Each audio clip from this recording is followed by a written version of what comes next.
زميل تركي جديد معكم سيداتي وسادتي في هذه الأثناء اللقطة التي نشاهدها الدموع على وجه لوسيانو فييتو اللي كان يريد دخول التاريخ والفوز بهذه الكأس العالمية في مسيرته كلاعب بلون الهلال. لوسيانو فييتو تألق في هذه البطولة وسجل أفضلية فريقه في مباراة فلامينغو بعد أن تسبب في ركلتي جزاء وسجل الهدف الثالث في تلك الموقعة. اليوم أيضا سجل هدفين في منتهى الروعة في مرمى ريال مدريد وقدم مشاركة رائعة في هذا المونديال في هذا الكرنفال العالمي. ننتظر التتويج إذن سيداتي وسادتي بعد أن حصل ريال مدريد على ما كان يبحث عنه في هذه الكأس العالمية، الفوز بلقب متوقع ومستحق للمرنجي في هذا اليوم. 99 لقب، 68 بطولة على المستوى المحلي، 31 بطولة على المستوى الدولي. هذا يعني أن هذا اللقب أصبح رقم 100 في تاريخ النادي الملكي، لكي يؤكد للعالم قيمة وعظمة هذا النادي الكبير، ولكي نعرف أن الهلال أيضا قدم مباراة كبيرة فهو يقابل ريال مدريد بهذا الاسم وهذه القيمة وهذه المكانة. أليساندرو ديل بييرو أسطورة كرة القدم الإيطالية، نجم يوفنتوس السابق، يحضر في هذه الأثناء مع الكأس. ديل بييرو مسيرة طويلة جدا ومستوى كبير في العديد من المواسم بقميص يوفنتوس وأيضا مع منتخب إيطاليا. بالنسبة لأليساندرو، أليكس ديل بييرو مع الكأس الذهبية، الميرينجي سيتوج بعد لحظات بهذه البطولة، لكن قبل ذلك بالتأكيد سيكون تتويج صاحب المركز الثاني والمشاركة التاريخية هلال المملكة العربية السعودية. ديل بييرو وتحية للمشجعين.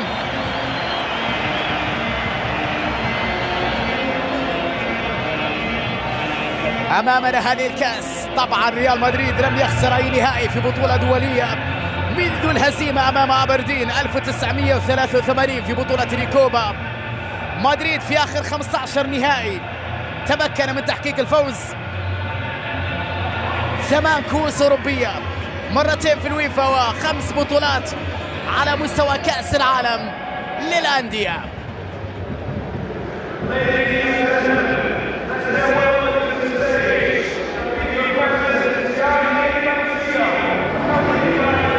الزعيم الآسيوي اللي أظن سيتم استقبال الأبطال عند وصوله إلى المملكة العربية السعودية بعد أن قدم مشاركة عالمية رائعة جدا. لا تنسى أن الهلال لعب ضد الوداد في ملعب وبين جماهيره، فريق المتوج بكأس أفريقيا على مستوى الأندية، ولعب في تلك المباراة أشواط إضافية وركلات ترجيحية. بعد هذا الجهد الكبير بعد يومين يقابل فلامينغو، ينتصر عليه بعد مباراة عصيبة وصعبة. من يجد أمامه في النهائي؟ ريال مدريد بطل أوروبا وزعيمها. لذلك المسألة كانت في غاية الصعوبة، في غاية التعقيد على الهلال في هذه الأمسية، ورغم ذلك ظهر في هذا الكرنفال بشكل رائع ومستوى كبير وسجل 3 أهداف في مرمى مدريد في المباراة النهائية. رئيس الجامعة المغربية، رئيس الاتحاد الدولي، رئيس الاتحاد السعودي، رئيس نادي ريال مدريد ورئيس نادي الهلال، الشخصيات الحاضرة في هذه الأثناء على المنصة الشرفية لنهائي بطولة كأس العالم للأندية. طبعا نشاهد رئيس الاتحاد السعودي هنا في هذه الأثناء، وننتظر بعد ذلك تتويج فريقين بالمركز الثاني والميداليات الفضية لزعيم آسيا اللي يستعد لمواصلة مشواره في دوري الأبطال، وأيضا لبطل أوروبا اللي يستعد للدفاع عن لقبه في الشامبيونز ليج.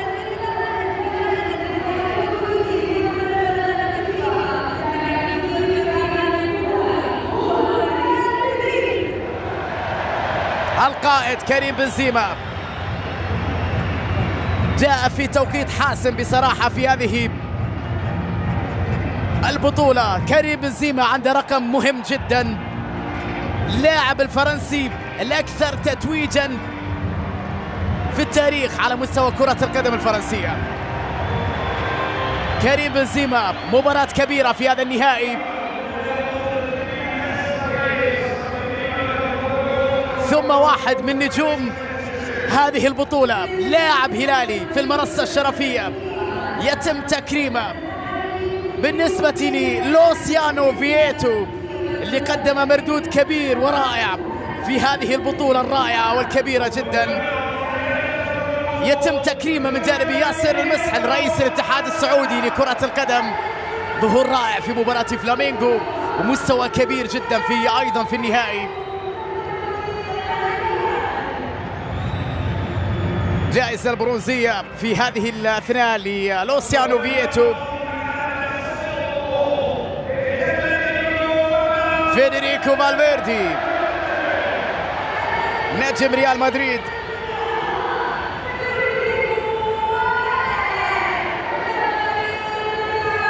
مباراة كبيرة أيضا في هذا النهائي. فالفيردي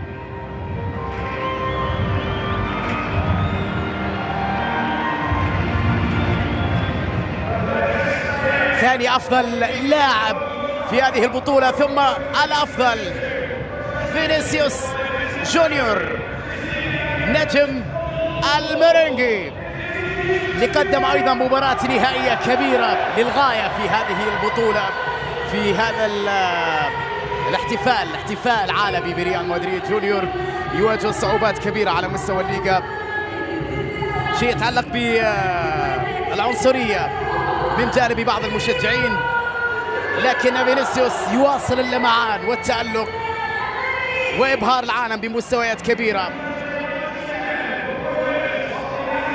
أفضل ثلاثة لاعبين في البطولة: فينيسيوس جونيور، فالفيردي، لوسيانو فييتو، لاعبين من ريال مدريد ولاعب من الهلال في ختام هذه البطولة. وتحية طبعا للمنصة الشرفية فلورنتينو بيريز، سعيد جدا بما تحقق لفريقه ولنجومه في هذه البطولة. أعتقد أنه أيضا فهد بن نافل فخور بهلاله وبما قدم في هذه البطولة الكبيرة جدا من مستويات، وأصبح وهو إنجاز غير مسبوق في تاريخ كرة القدم السعودية. الهلال سيسعى لأن يبني على هذا الإنجاز وأن يحقق الكثير. طاقم التحكيمي في هذه المباراة أنتوني تايلور من إنجلترا، ويساعد أغاري بيسويك وآدم نون أيضا من إنجلترا. أدار المباراة بدون إخراج انذارات. حكم رابع نينغما من الصين. حكم الفيديو ماسيميليانو إيراتي من إيطاليا. يساعد أيضا مينغ فو من الصين. طاقم التحكيم الذي أدار هذه المباراة بمستوى عالي جدا. لحظات تاريخية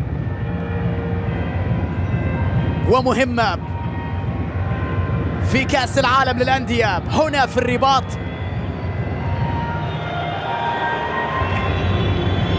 أمام جماهير تعشق كرة القدم. مساندة كانت كبيرة للفريقين، للريال والهلال في هذا الكرنفال العالمي.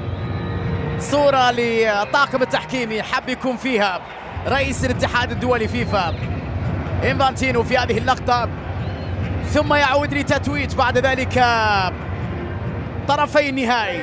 الدور على وصيف أبطال العالم، زعيم آسيا وأكثر أنديتها تتويجا بدور الأبطال، هلال المملكة اللي قدم مستويات كبيرة في هذه البطولة، فخر الزعامة والرجال. الهلال يلقى التحية والممر الشرفي من أعتى وأكبر أندية أوروبا في هذه اللقطة، والتحية من المنصة الشرفية ورئيس الاتحاد الدولي والبقية بعد أن قدم مستويات كبيرة في هذه البطولة وحصل على المركز الثاني في رقم جديد في تاريخ هذا النادي. لكن على وجوه لاعبيه الكثير من الحسرة، لأنهم اعتادوا أن يكونوا في المركز الأول، أن يكونوا في القمة، لا يحبون أن يكونوا وصيف أو مركز ثاني. هكذا هي تقاليد الهلال من سنوات طويلة على مر أجياله، والنجوم اللي مثلها هذا الفريق التاريخي اليوم في مباراة نهائية ضد ريال مدريد بالذات. ليس بالأمر سهل الظهور بهذا الشكل وتسجيل 3 أهداف في النهائي. رغم ذلك فإنه أظن أنه بعض الجماهير الهلالية عندهم غصة أنه كانوا يتمنون اكتمال عناصرهم في هذه البطولة، وأيضا أنه في الفريق في النهائي كان يمكن أن يقدم أداء أفضل على المستوى الفردي وعلى المستوى الجماعي. لكن لحظات مهمة وتتويج لمجهودات رائعة. وصيف بطل العالم الهلال السعودي صاحب المركز الثاني في كأس العالم للأندية. تحية لرامون دياز لنجومه اللي قدموا مستويات كبيرة. هذه صورة تاريخية لفريق الهلال السعودي اللي رفع الراية السعودية في كأس عالمية كبيرة. رامون دياز يهنئ فلورنتينو بيريز بهذه البطولة، وبالتأكيد يتمنى دياز الكثير في المستقبل للهلال سواء استمر معه أو ترك مشواره مع الزعيم بعد سنوات حافلة. ثاني العالم صاحب المركز الثاني في بطولة كأس العالم للأندية والميداليات الفضية الهلال السعودي المتوج بلقب دوري أبطال آسيا مرتين في آخر 3 مواسم، والفائز ببطولة الدوري 3 مرات متتالية، المرة الأولى منذ ما يقارب 20 سنة. الآن الدور طبعا على الميرينجي.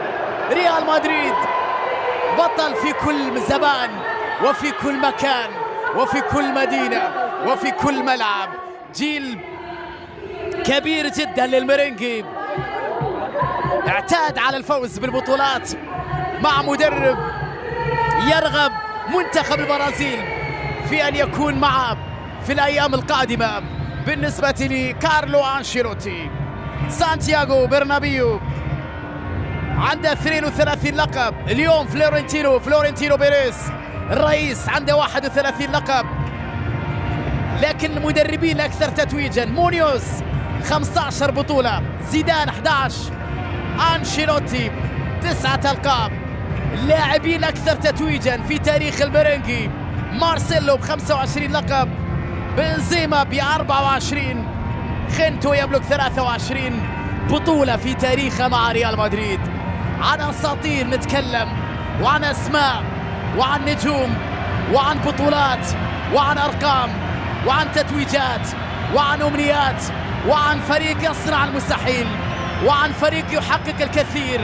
جيل بعد جيل يصعد إلى منصات التتويج، وسيطر على كرة أوروبا لسنوات. حقبة الذهبية اللي كانت مع زيدان، قبلها في كارلو أنشيلوتي وبعدها لكارلو أنشيلوتي. اعتاد ريال مدريد أن يكون هو الزعيم، هو البطل عالميا، هو الكبير على مستوى كرة القدم الأوروبية، هو الأغلى أيضا. وبالتالي فإن من أجل هذا الشعار لابد أن ريال مدريد يحافظ على هذه التقاليد وعلى هذه الشخصية وعلى هذه الجينات البطولية، من أجل تتويج بعد آخر كريم ولقب بعد آخر بنزيما. كريم حضر في النهائي بعد أن غاب عن دور نصف النهائي، وكان لحضوره أثرا مهما بعد أن سجل هدفا في هذه المباراة النهائية مع رئيس نادي الهلال فهد بن نافل رئيس الجامعة المغربية، وحديث مع كريم وتهنئته بهذا الانتصار. اكتمل كل شيء في هذا العرس العالمي بعد أن توج الزعيم ثاني على مستوى العالم في هذه البطولة. الآن يتوج ريال مدريد بكأس العالم للأندية، أكثر الأندية تتويجا في دور الأبطال وأكثر الأندية تتويجا بكأس العالم للأندية. ريال مدريد بطولة أخرى كبيرة في سجل الميرينجي، واحتفال بعد آخر ولقب بعد آخر. لا يشيخ هذا الريال، لا يكبر هذا الريال، يزداد لمعانا ويزداد جوعا للألقاب ويزداد بريقا مع الوقت ويزداد جماهيرية على مستوى العالم. أنشيلوتي ونجومه يحتفلون بهذه البطولة العالمية، يستدعي بقية الفريق الفني، وفرحة كبيرة للميرينجي في هذه الأجواء الاحتفالية الرائعة. في الرباط اكتمل المشهد العالمي. توج ريال مدريد بكأس جديدة عالمية أخرى في تاريخ النادي للمرة الثامنة في تاريخ ريال مدريد. وقبل ذلك توج الهلال بالمركز الثاني في هذه البطولة العالمية، واستمتع الجميع بهذه الأجواء. شكرا لكم سيداتي وسادتي، مبروك لأنصار ريال مدريد في كل مكان، مبروك لهم هذه الكأس وهذه البطولة وهذه الفرحة.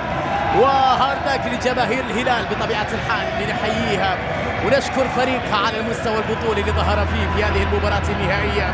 وأيضا ندعو الجميع بالنسبة لأنصار الهلال والجماهير السعودية على استقبالهم، استقبال الأبطال عندما يأتون إلى المملكة مرفوعي الرأس وصيف العالم كرقم كبير جدا بعد أن سجل 3 أهداف كاملة في مرمى ريال مدريد في مباراة نهائية.